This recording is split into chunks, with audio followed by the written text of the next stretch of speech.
네.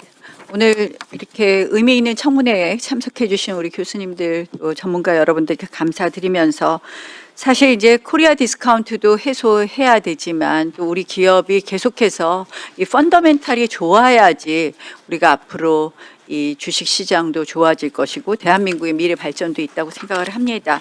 사실 이제 저는 늘 기업의 펀더멘탈을 좋게 하려면 기업하기 좋은 나라가 돼야 되고 그래서 노란봉투법 같은 것이 굉장히 발목을 잡을 것이다.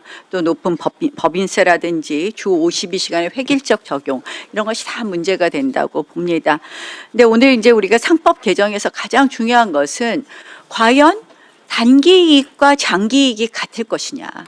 그리고 주주의 이익과 기업의 이익이 같을 것이냐. 그래서 저희도 주주 충실 의무라는 것이 사실 긍정의 효과도 있지만 부정의 효과도 있을 수 있다라는 부분에 대해서 계속 조심스러운 이야기를 했습니다. 저는 사실은 이 굉장히 절묘한 균형이 필요한 지점이라고 생각을 합니다. 상법 개정은 그렇게 해서 근본적으로 기업의 펀더멘탈이 좋아야지만 계속해서 주주의 이익도 좋아지는 것입니다. 그러나 기업의 펀더멘탈을 아예 나쁘게 하는 이런 잘못된 상법 개정은 단기적으로 주주에게 이익이 되는 것 같지만 장기적으로는 주주에게도 결국은 손해가 된다 이렇게 봅니다. 그래서 지금 자사주 소각을 의무화하는 것으로 시작하는 것은 초과 삼간 빈대 잡으려다 초과 삼간 태우는 것 아닌가. 그래서 원칙과 예외를 조금 다르게 규정하는 것이 맞지 않느냐. 원칙과 예외가 뒤집어진 것 아니냐 이런 걱정이 많이 듭니다. 신 교수님께 먼저 질의하겠습니다. 이 자사주를 강제 소각하는 것은 글로벌 스탠다드가 아니다라고 아까 말씀하셨습니다. 맞지요? 네. 네. 그래서 지금 저는 제가 드린 말씀처럼 글로벌 스탠다드 정도가 아니라 네. 예외도 아니고 전무합니다. 네. 전무합니다. 그래서 지금 제가 걱정하는 것은 이런 식으로 규제를 했을 경우에는 결국 앞으로 대한민국의 기업의 경쟁력이 있겠느냐. 그리고 여러 가지 이유로 이 보유하고 있는 자사주를 전부 다 소각해 버렸을 때 기업이 이 자사주를 유연하게 사용할 수 있는 여러 경로를 통틀어 막을 수 있다 이렇게 생각을 하고요. 지금 기본적으로 이제 이 상법 개정은 이 미발행 주식으로 다 보고 여러 가지 규제를 하겠다고 하는 것인데 과연 미발행 주식으로 보는 것이 맞겠느냐 이런 부분에 대한 답변을 좀 해주실 것을 부탁드립니다. 예, 그러니까 제가 예. 네 분한테 골고루 여쭤봐야 되니까 예, 시간 보시면서 말씀. 그러니까 아까 M&A 얘기가 많이 나왔는데 M&A라는 것이 1년 전부터 계획 잡아서 나 365일 이후에 딱 성과를 낼 거야. 이렇게 하는 게 아니거든요. 기회가 나왔을 때 어떻게든 빨리 잡아야 됩니다. 그러면 그 기회를 잡으려면 아까 제가 얘기한 총이 있든지 총 그래도 분해라도 해놓은 것을 얼른 조립을 해서 쓸 수가 있어야 되는데 그때 주주총회에서 승인을 받으려면 그거 어떻게 합니까? 그리고 직원들한테 주는 것도 빅테크 같은 경우에는 그 M&A를 할 때 인재를 리텐션 하는데 상대방이 하는데 그 자사주가 엄청나게 크게 작용을 합니다. 그거 들고 있어야죠. 그런데 그걸 6개월마다 1년마다 이건 소각을 해야 되는데 이거 어쩌지 하면서 어떻게 그 인재 유치며 이런 것들이 가능할지 그것이 저는 굉장히 의문이고 그다음에 미발행 주식으로 보는 것은 전 세계에서 예외입니다. 그 38개 그 미국주 표준 회사법 택한 곳인데 거기가 미국에서 상장 회사의 한 25%밖에 없는데요. 60% 이상 있는 곳이 델러웨어인데 거기는 기발행 주식입니다. 그래서 그것을 마치 글로벌 스탠다드라고 얘기하는 사람은 저는 거짓말을 하는 거라고 보고 그다음에 더 나아가서 미발행으로 한 다음에 그걸 다시 발행으로 전환을 할 수가 있는데 그것은 쏙 빼놓고 미발행이니까 이것은 소각을 해야 되는 것은 이건 완전히 강변 수준입니다. 그러니까 저는 미발행을 글로벌 스탠다드라는 것이 아니라 미발행을 얘기하는 사람들은 아무것도 모르든지 뭔가 굉장히 다른 커다란 의도가 있다라고 생각할 수가 없습니다. 자, 저는 사실은 이것을 일종의 회계 근본주의로 가는 것이다. 그래서 미발행 주식으로 하는 것은 그리고 나서 기발행 주식으로 인정하지 않고 미발행 주식으로 해서 전환조차도 인정하지 않는 것은 실질적으로 이 자사주 소각을 빙자해서 결국은 이 기업이 어떤 유연한 활동도 못하게 하게 하는 것이라고 생각을 합니다. 김우찬 교수님께 질의하겠습니다.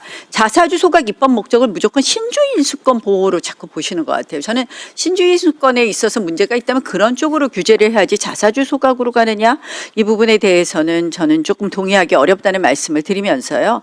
이 자사주 처분은 이 말씀드리는 것처럼 자본금의 증감을 수반하지 않는 이미 발행된 주식의 운용입니다. 그래서 신규 자본을 형성하는 신주 발행과 전혀 다르기 때문에 이것을 신주인수권으로 자꾸 보는 것은 맞지 않다라는 말씀을 드리고, 그래서 어떤 경로로 이 자사주를 취득하느냐에 따라서 분명히 좀 다르게 규제하는 것이 맞지 않느냐 하는데, 이 부분에 대해서는 어떻게 생각하시나요?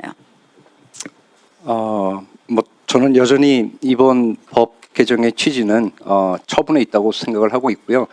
자사주 제3자 처분과 신주의 제3자 발행은 경제적 실질에 있어서 뭐 회계적인 이슈나 세무적인 이슈를 떠나서 경제적 실질에 있어서 그리고 주주가 느끼는 바에 있어서는 완전 동일하다고 생각을 하고 있습니다. 사실은 다른 거죠. 근데 권 교수님이 여기에 대해서 한번 의견을 말씀해 주시죠. 앞서 여러분께서 이 그러니까 주주의 동의를 받으면 문제가 없지 않느냐 이런 말씀을 하셨는데요. 첫 번째 상장회사 같은 경우에는 상당한 지분을 가지고 있는 주주가 거의 없기 때문에 동의를 받기가 쉽지 않을 거라 보여지고, 두 번째는 만약에 경영권 분쟁이 생기는 회사의 경우라고 보면 아마 그런 동의는 아마 물 건너가지 않을까 이렇게 생각을 하게 됩니다. 게다가 이미 많은 경우에 이 자사주를 소각을 하게 되면 주가가 오른다라고 하는 일종의 어떤 기본적인 인식을 가지고 있는 상황에서 주주들이 쉽게 동의해 줄까에 대해서는 좀 소극적이라고 생각을 합니다. 이상입니다. 그래서 제가 보기에는 지금 우리식으로 이 규율을 하게 되면은 주주동의라는 구멍을 열어줬다고 하지만 사실상 주주동의가 어렵다고 보고요.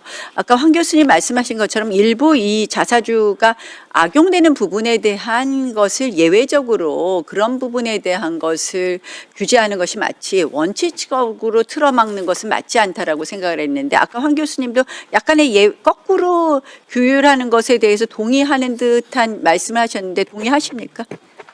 네, 원칙적으로 말씀하신 것처럼 저도 무조건 법에서 소각하라라고 하는 거에 대해서는 찬성하지 않지만, 이 법안은 소각하라가 아니라 이런 경우인데 제가 이 말씀은 꼭 드려야 될 것 같은 게, 지금 많은 분들이 이 법안을 조금 오해하고 그건 아까 설명하셨으니까 아까도 미발행 주식을 좀 말씀드려도 될까요? 아니, 제가 우리 신 교수님한테 마지막 너무 한 가지만 더 말씀드려도 될까요? 나중에 마무리 발언 시간 드릴게요. 합니다.